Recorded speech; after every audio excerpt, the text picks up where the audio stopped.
Welcome everyone to another community-created galaxy. Paradox have yet again graced us with another DLC, this time focusing on the cosmic storms that ravage our universe. And once again I have given you the impossible task of creating empires to outthink, outmaneuver, outdamage my own. You pathetic fools think you even have a chance against me. So, once again, over 20 of you have submitted pathetic excuses for empires. So let's have a look, shall we, at your weak, uninspired creations. Before we get to you lot, though, why not take a look at the empire that's gonna best you all? The Cosmic Storm TTV, my very own creation. We are a mega corporation. We are fanatic xenophiles with a materialist nature. We are storm influencers and weather exploitation as our civics. Our traits? We are storm touched. We are aquatic. We are charismatic and we are thrifty. However, being unruly and non-adaptive will make the early days of our empire troublesome. With the Storm Chaser's origin, our empire is thus. It started small. One tide caller and a camera pointed at the storms manifesting over their homeworld. 4 viewers, 10 viewers, thousands, tens of thousands, until an entire industry was built around the cosmic storm phenomena. Soon, multiple companies were competing for the newest and hottest ASMR storm streams. This prompted the first ever storm race, a race to build the technology of creating storms rather than relying on the universe and nature. They reached further and higher in order to create custom storms to hit those big stream numbers. Eventually, Cosmic Storm TTV achieved the impossible. Once they had, it was GG easy as all other companies folded into them. So there you have it, motivated to create phenomenal content, able to choose their moment to highlight the best that their species has to offer. My tide callers will bring ruin to you all in phenomenal 4K.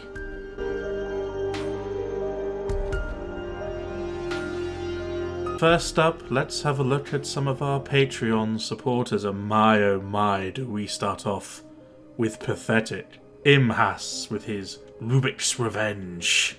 Hass had a difficult time in the last Machine Age CCG. We didn't even get to meet him before his empire was ravaged and destroyed. This time, rather than being friendly machines, they have come back bitter about their last experience. They are now a rogue defense system, determined exterminator with rapid replication. They are of course a Gestalt consciousness. They are machines, and of course with resource consolidation.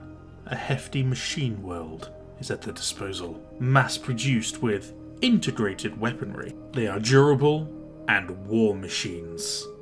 However, they are bulky with a high bandwidth, making their empire very costly to upkeep. Their story is thus. The Rubik's Revenge is a spacefaring race of exterminator bots that were once peaceful and dedicated to preserving life. In their previous cycle, they promoted harmony and helped heal worlds, but constant wars devastated their civilization. Betrayed and brought to the edge of extinction, their ideals were shattered. In their transformation, they became driven by vengeance, vowing to exterminate all organic life. Now, the Rubik's Revenge scours the galaxy, using their advanced technology to eliminate any species that could threaten them again, ensuring their survival through eradication. Oh, Hass, you haven't taken the loss well, have you?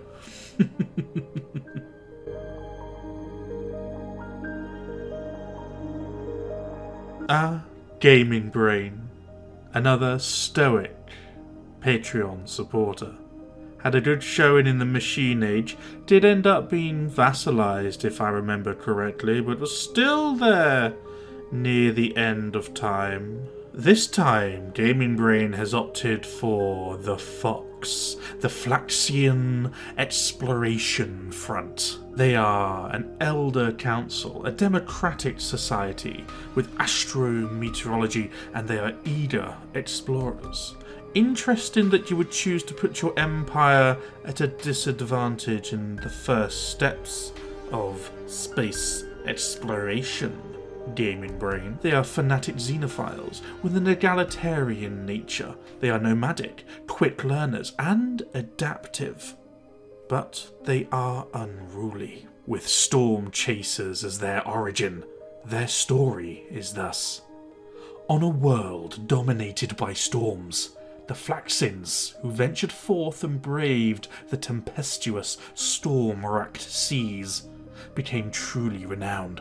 Slowly, these famed individuals took over society and learned how to truly map the storm systems of their home. Soon, all that was left unmapped were the stars themselves. The Flaxian Exploration Front will bring the glory of the storms to the stars and all who dwell in them, or die trying.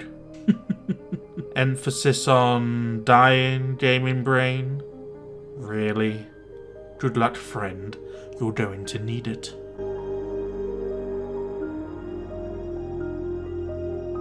And the final Patreon supporter, Moon Watcher. Moon has always created rather frustrating empires to play against and to play with, never wanting to be on my side or work with me in any way. I've been forced to put him down once or twice, and I'll do it again, Moon. Just watch me. Abrasive Industries, a rival medical to my own. As much as I love competition, I won't shed any tears when I put you out of business. They are a mega corporation with public relations specialists and catalytic recyclers. They're a fanatic militarist with xenophobic tendencies. Gonna have to rely on that PR team, aren't you, Moon? Since your species won't want to talk to anyone. They are aquatic, but they are deviant and wasteful. And on an ocean paradise, they are also an invasive species. No backstory to this one, folks. Their story is about to be written in the history books.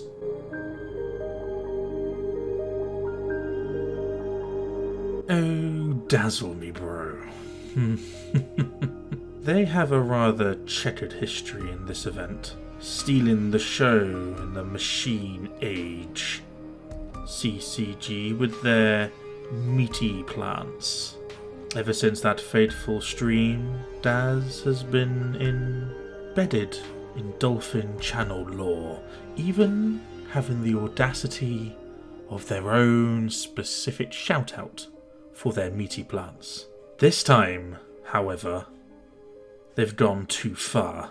May I present to you Daz's latest creation, the Chaos Dongers. They are a totalitarian regime.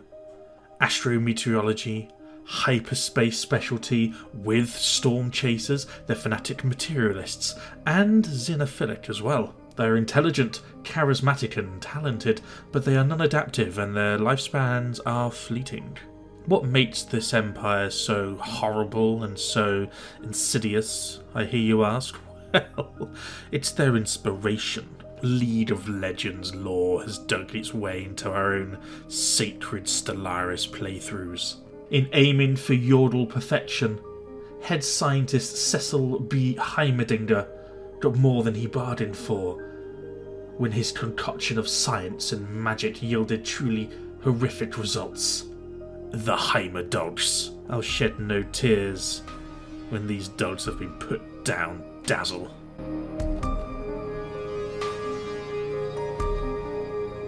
Hello, Dan. We meet again. One of the CCG's most decorated players. winning with his pacifist empire in the first ever playthrough of Memory Recalls. Dan has since gone on to greater heights in these events by making my life a complete and utter misery. No matter what I play or what I do, Dan's empire is always on hand to stick a thorn in my side, forcing me to destroy him completely in the last one. I didn't enjoy it, Dan. I promise. Dan's most recent addition to the CCG are the True Storm. They are a theocratic dictatorship with storm devotion and police state. They're authoritarian, spiritualist, and bringing back that pacifism once again. They are lithoid and storm-touched with scintillating skin. They are traditional, yet resilient. However, they suffer for being solitary and decadent. But how did the lithoids embrace the cosmic storms? A long-lost civilization, lost long ago to the swirling cosmic storms that swept the galaxy, leaving behind a huge cache of advanced technology lost to time. Until a powerful storm, the most intense electric activity ever seen, pierced the very planet itself, lending it power and light to the dormant nanobots left behind by the Nameless Ones, shocking the very core and creating life. The lithovoltites dragged themselves from caves and canyons, neurons now firing in their rocky formations. Life eternal, life everlight, and storms. The storms must be the answer to their question. Why? Good luck, Dan, with your paradox.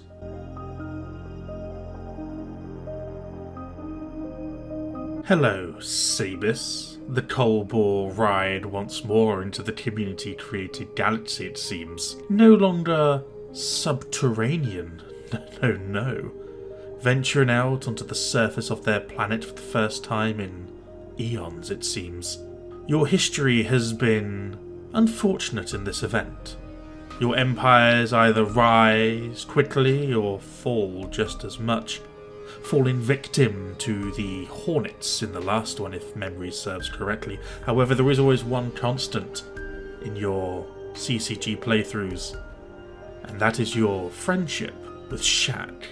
Shall we see if it continues into the cosmic storms? Will your relationship weather the battering of interstellar forces? Only time will tell. The new Colbor world. They are a defensive union with philosopher kings and sovereign guardianship. They are a fanatic xenophobe, however, they are also militarist, making them formidable to anyone they don't like. Their origin? Post-apocalyptic. They are lithoids, survivors. They are enduring with scintillating skin and natural engineers, however, they are repugnant. Probably why they hid underground for so long, right, Sabis? Their story is thus. When the Colbors first tried to set out for the stars and the cosmos, they were utterly crushed by other civilizations. Their world burned down. Only a few groups of population survived in their complex web of tunnels. These new tribes that first lived apart, but as they developed in the following years and generations, they managed to find each other and reunite. All together, they have concluded on one thing. If they were to strive again, it will only be by defending together their values and people against the aliens. And only the Colbors can live in this galaxy. A bold strategy, Sabis. Unification by destruction. Let's hope it plays out better for you this time than in previous empires. How will Shaq react to such a dividing statement?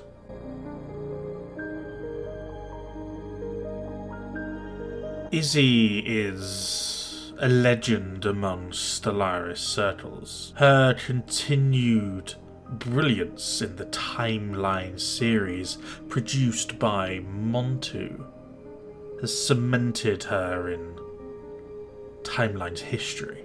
The Blom are a lovable, bumbling bunch of shroom boys, meandering their way through complex, divisive, and sometimes murderous politics by employing their favoured tactic, simply not taking part. However, there's no chance of that being possible in the community-created galaxy, and so the Blom have returned. This version are an Elder Council with Storm Devotion and Free Haven. They are fanatic xenophiles and pacifist. They are storm-touched, charismatic and budding, but they are slow learners and sedentary. How will this Blom fit in with the other empires that you have created to be so aggressive and xenophobic? The Blom specialise in being friends with all. If their friendship is not reciprocated, could this turn the Blom into something new? This time, the Blom are storm chasers, and their story goes something like this.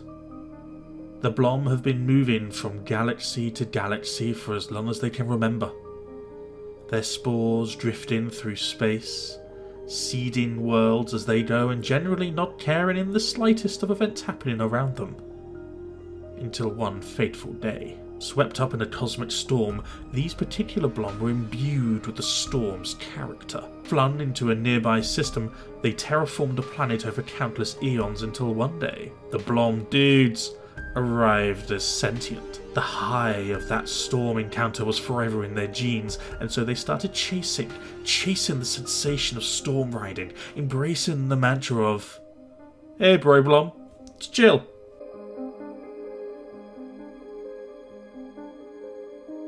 My good friend and fellow content creator Simus TV, reaching back in the annals of history to bring forth one of his earliest empire creations in his long and storied Stellaris career.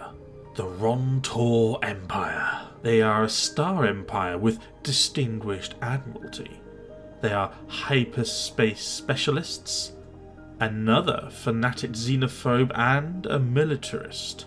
They are extremely adaptive and natural engineers, but they are quarrelsome, solitary, and their lifespans are fleeting. Simus is well known for being able to beat empires and crises set at 25 times difficulty, sometimes taking on multiple endgame events, just trying to feel a sense of challenge. This could be your greatest challenge ever, Simus. Surviving in a galaxy populated by community-created atrocities. With remnants as your origin, hopefully the secrets your empire hold will be enough to bring you to the top of the ranks. Otherwise, prepare to fall victim to many others who are willing to step over your empire in their quest for glory.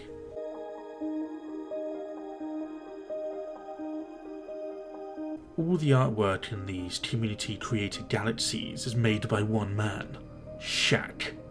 He is also responsible for the Meshben, a constantly returning empire in the CCG history. Under many guises, they always accomplish their goals, most notably splitting into two in the last playthrough. One just isn't enough for you, is it, Shaq? Will you seek out your soulmate in Sabis? Unbeknownst to you, Sabis has undergone a radical change of ideology, one that is maybe on par with your own. For you are a theocratic monarchy with storm devotion and reanimators. You are fanatic authoritarians and spiritualist. You are storm-touched, thrifty, traditional, and intelligent. However, you are sedentary and non-adaptive. Your origins is that of the toxic god, Are you seeking power beyond comprehension in your quest for power, Shaq? Are you saying that Sabus is too weak to rely on this time? You're not seeking friends, but seeking weapons beyond all comparison. Only time will tell if you succeed in this futile quest. To be assured, Shaq, if I find you before you find your toxic god, I hope you're prepared for war.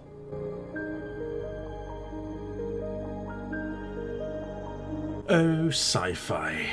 Your last appearance made a huge impact in the overall state of the galaxy. The Uwu Matrix made light work, I believe, of 2 fellow player empires. So much so they kicked up such a fuss that I had to join in the fight to ensure Dazzle's meaty plants survived. Dazzle, of course, will take all the credit, but you have shown potential and talent in creating empires that not only go after multiple of others, they also succeed in their goal of destruction and chaos. Will the consolidated Chattering Channels be any different? You are a theocratic oligarchy. You're ascensionists and natural design. You're a spiritualist militarist, but an egalitarian, with necrophage as your sinister origin. Your traits are that you are slow breeders, but with necrophage I'm sure you can make up the difference. Natural sociologists, you are charismatic, communal, and conformists. Well, sci-fi, the stage is set. I expect great things from you, but not too great, or you'll be receiving a knock on the proverbial door with my fleets.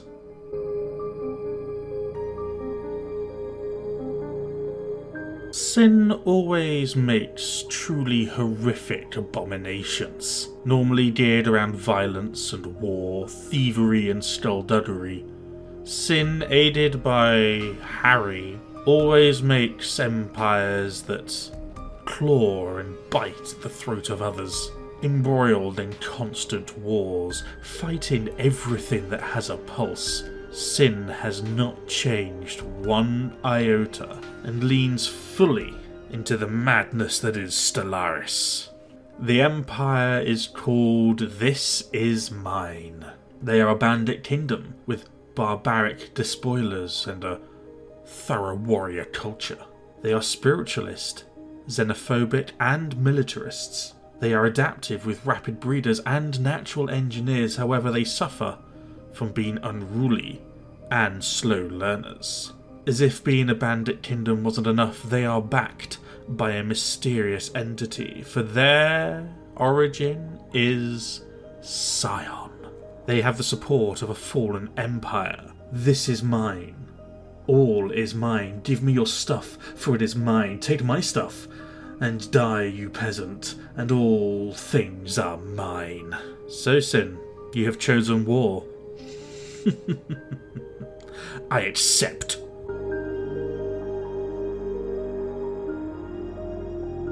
Speaking of Harry and Total War empires, we enter the first. But not the first for Harry, no, this is a long line of bloodthirsty, violence-hungry, chaos-spewing Total War empires. In one of the very first CCGs, Harry was responsible for the Imperium of Man making an appearance. Should tell you all you need to know about this man's intentions. Harry's most recent addition, Die Heretic Scum. They're a blood court. Fanatical purifiers with a distinguished admiralty. Fanatically xenophobic, they're also militarist, with natural engineers, strong, existential, eye to parity. They're also wasteful and quarrelsome. This race, the Chosen Ones, hunger for conflict. With their origin slingshot to the stars, over time they'll be able to send their fleets flying across the empty vastness of space to land in the general vicinity of those that wish for peace. The goddess raised us up among all of the other species on our planet, and in her scripture we have found our way and been shown that all the others are lesser beings that must be sent to the goddess to be cleansed. We have seen the goddess's touch on the stars and the storms that it brings onto us. Praised be the goddess of death, and all you lucky lesser beings that will see her in all her glory. Well, Harry, since you're in such a rush to meet your goddess, allow me to introduce her.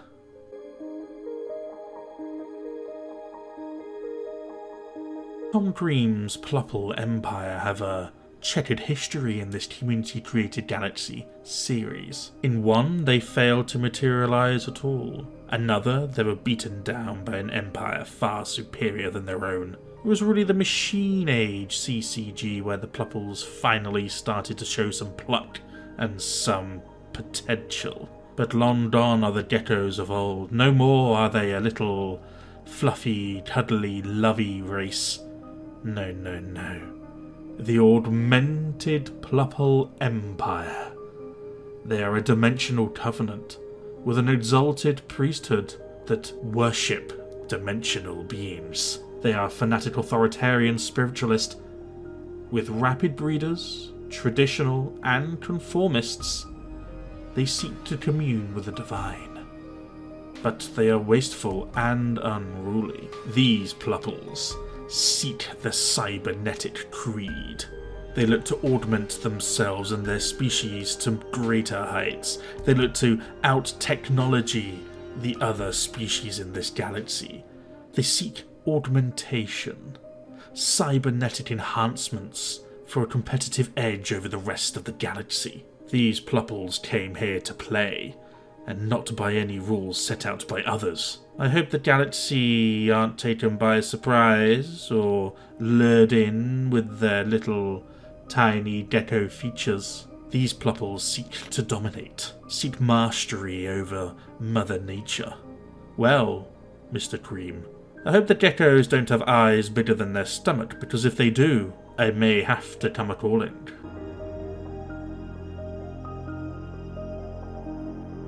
Hamster, hamster, hamster.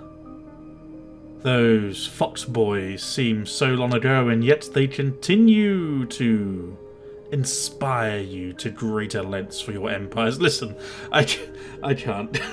Okay, hamster, you win. You completely win. I mean, NSFW Inc. is just phenomenal. Okay, I'm just gonna break out for a moment and just go. I can't do the serious tone of this one. It's so good. You are a corporate meta corporation. You have corporate hedonism. You have privatized exploration. You are fanatically xenophilic and militarist. You are charismatic, very strong, but wasteful, deviant, and decadent. I mean, I genuinely think this may be one of the only empires that my meta corporation will probably interact with on a regular basis. And you are... I mean, your flag looks like a boob. I can't. With slingshot to the stars, because of course it's the biggest swing-looking thing, isn't it, hamster? Blessed with highly advanced sensory nervous system, the Plumbutters aim to please or be pleased. Either one matters little, so long as it is achieved. Oh, hamster, I genuinely think our empires are destined for a long and beautiful friendship. I'm just worried that I'll end up buying things that I can't return. And probably regret.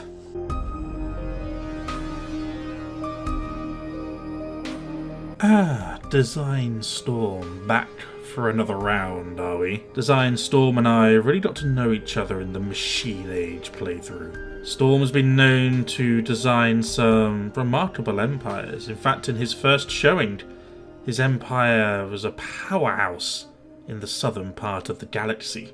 Looking to recreate past glories, are we, Design Storm? With a Calactoran Production Industries, yet another mega corporation with ruthless competition, shareholder values. They are a fanatic materialist and xenophobe. They are an invasive species with radiotrophic tendencies. They are decadent, deviant, and sedentary. Their origin is yet based in post-apocalyptic nightmares, it seems. Calocatora, a plantoid race that sprouted on a tundra planet heading towards death of all its life. Yet somehow, they grew. They thrived in the deadly conditions. Adapting and expanding, they gained not only sentience, but also knowledge and thinking, separated from one another.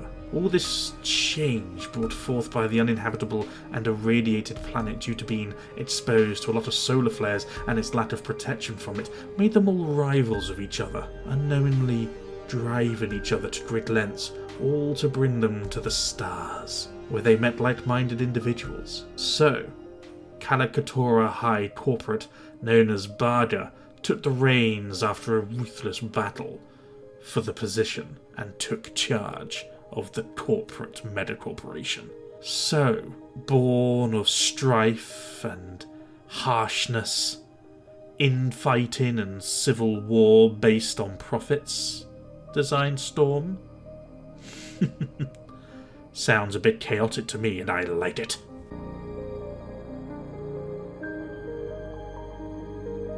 Yet another mega corporation, this time the brainchild of Verus and Shaq. Rotten Tomatoes reviews. They are a mega corporation with corporate hedonism, farmer state.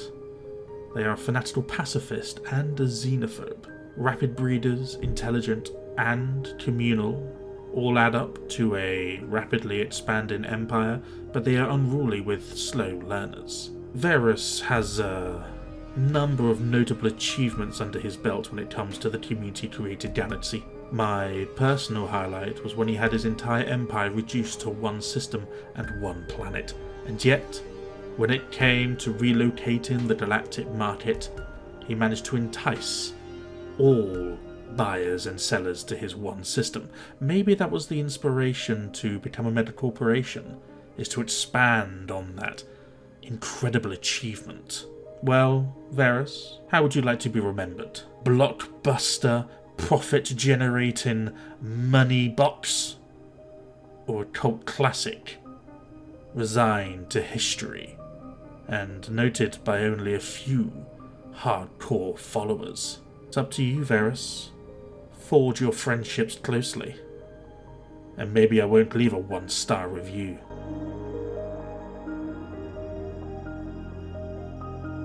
Nova, Nova, Nova. When will you learn that the Grey Tempest Tide has been stopped? Your determined exterminators have ended up in some rather compromising positions over the years, have they not? I believe they became somebody's science bitch when you last failed to take over the galaxy. In fact, the only time you came close were when your brothers beyond the gate came in and tried to stem the flow of ships fighting against your empire. So, what do you have for us this time? Something new? Something shiny? Something exciting? Something to upset the balance of power in this ridiculous galaxy? Lo and behold, determined exterminators with maintenance protocols. You're a rogue defense system. Your traits are that you are luxurious with a high bandwidth, but you are machines with adaptive frames. You're durable worker bots who are mass-produced. And with the Arc Welder's origin, you are in good shape to spread your mining drone fleets across the galaxy. As you search the galaxy to uncover the origin of the Grey Tempest Invasion Force, you discover a random gateway. One that isn't connected to any other gates in the galaxy, but instead leads to an entirely different galaxy. Armed with this new knowledge, you and the rest of the galaxy are tasked with crushing the Great Tempest in their home. Will you succeed, or will this challenge prove too great, even for you? Seizing control of the narrative, Nova? A brave strategy, considering your species are a mere side quest in this galaxy.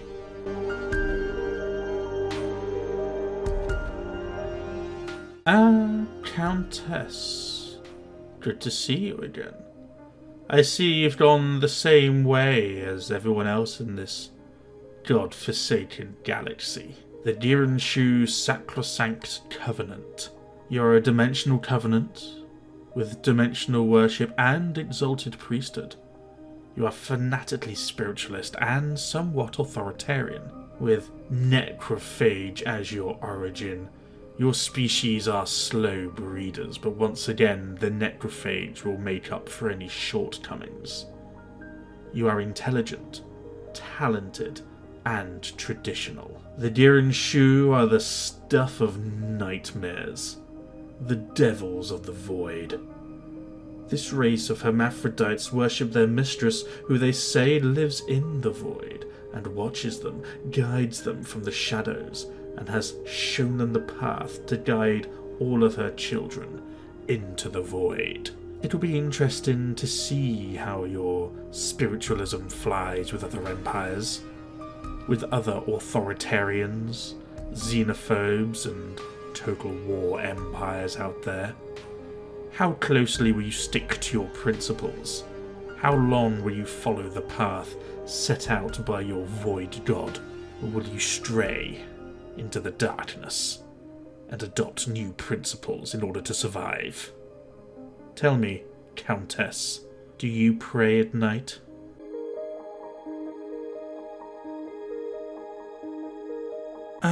Montu. Your Stellaris achievements, even greater than my own. Timelines, a successful i-Fi Discord geared around storytelling and roleplay. However, this is a completely different kettle of fish. In the last one, I believe we were very close with one another. I believe yours was the first empire that I encountered. I also believe yours was the first empire I subjugated. Now, on opposing sides once more, will you seek retribution for previous transgressions, or will you seek to further our friendship, strengthen the bonds that we have, further our joint efforts? The Legion of the Valor.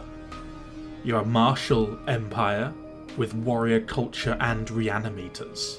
You're an authoritarian xenophobe, militarist. Your Istari are lithoids with subterranean cave dwellers. You're very strong but also solitary. Yet more authoritarians and xenophobes populate this galaxy. I have a feeling this is going to be a bloodbath with Montu as the tip of the spear.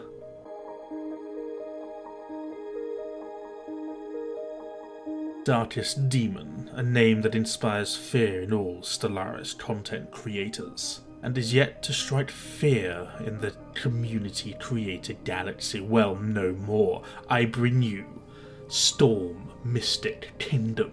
They are theocratic dictatorship, storm devotion, and exalted priesthood. They're an authoritarian, militarist spiritualist, with Teachers of the Shroud as their origin, the first of their kind in this galaxy. They are storm-touched and latent psionic. They're aquatic and ingenious, but sedentary and wasteful. The Holy Rayan Empire has made a deal with the Teachers of the Shroud to send some of their DNA onto an ocean world in a distant galaxy. Through millennia, the Shroud Walkers and the Rayan studied and observed the evolution of the new Rayan on this storm-filled ocean world. However, over the years they've absorbed some genome from the creatures native to this planet, mainly a particular species of alien eel. Now able to produce voltage from their own bodies, they took it upon themselves to start worshipping the storms of this world, seen beyond the deadly weather into a different storm, the Shroud, here to dominate and rebuild the Holy Rayan Empire. Wow, Darkest Demon, you've set yourself a mammoth task. Let's see if you were taught well enough, shall we?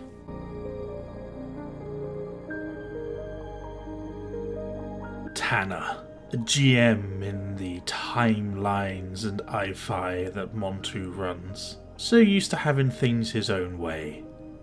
Used to being in control. Making players and content creators alike dance on his puppet strings of mayhem. Well, Tanner, welcome to my arena. Welcome to my crucible. You have no power here. The only thing you can do is create the empire you think that will survive this maelstrom of madness.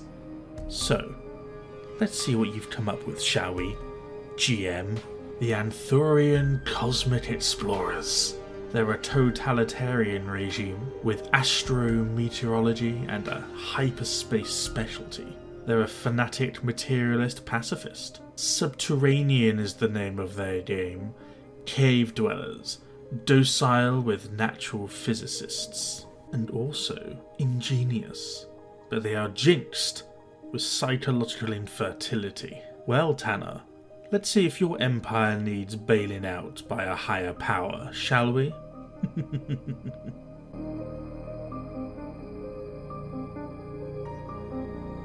OG Storm, a stalwart of my community and talented empire creator, obsessed with all things science and technological. Storm has an affinity with the machine world. I suspect he's part cybernetic himself in some shape or form. His distaste of all things squishy and bio feed into his Stellaris obsession. And it looks like this is no different. Storm's science project. They're an artificial intelligence network with static research analysis, with rapid replication. They are just not consciousness machine.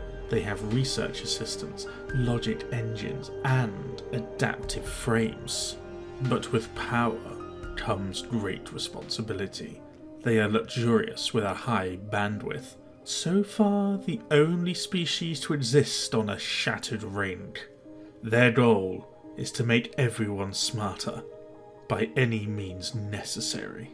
Let's see if your empire will fulfill its obligation of being a tech powerhouse, or will it become someone else's science protectorate? I hope I meet you first, Storm. We'd both benefit from your knowledge.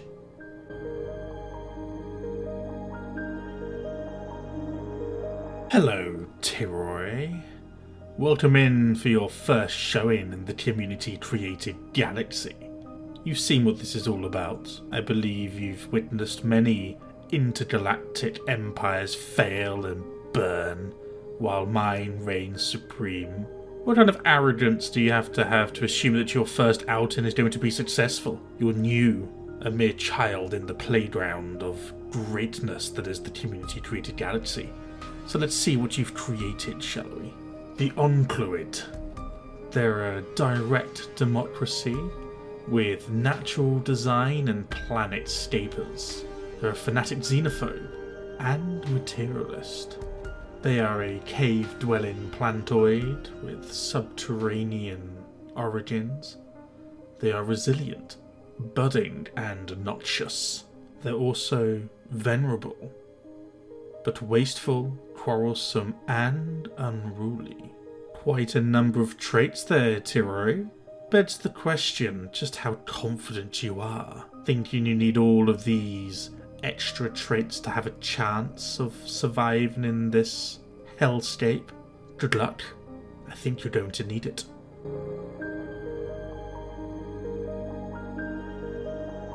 Oh, Cinder, my friend. What a time we've had in Montu's timeline series, eh? Fought side by side against galaxy-ending threats. Monty. But now we find ourselves on opposite sides.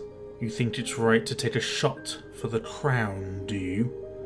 Well, Cinder, I don't think your Coriolis swell is going to do much in this godforsaken galaxy. You're an elder council with planetscapers and astrometeorology. You're a fanatic materialist and an egalitarian. You are, of course, a filthy machine empire with storm chasers as your origin. However, your machines are eternal, with logic engines, but you're bulky, luxurious with high bandwidth. Scared of death, are we, Cinder? Scared of failure, encasing yourself in metal, making yourself immortal to nature? It's an affront, Cinder, and I won't stand idly by.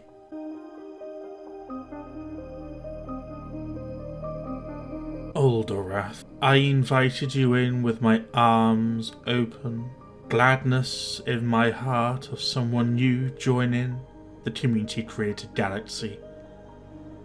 And this is how you repay me, with the Targatsian Bloodstorm. You're a band of blood, death cult, barbaric despoilers. You're an authoritarian, militarist spiritualist. You're very strong, and you're extremely adaptive. However, you are quarrelsome, unruly, and repugnant. Of course, you've got storm chasers as your origin. What kind of betrayal is this? I gave you a chance, and you throwed me a band of blood.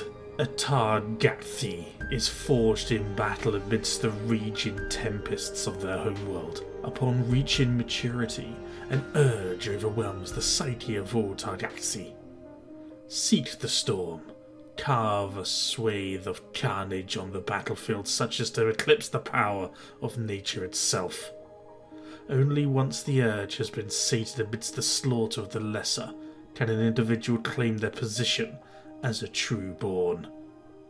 The greater the storm, the greater the carnage, the higher the status. The Targathi now look to the stars in search of a new source of prey, to battle amidst the tempest of the stars and end the constant infighting of their people. Sounds like the only thing you want to end are my dreams. Guess we're gonna have to band together against your band of blood.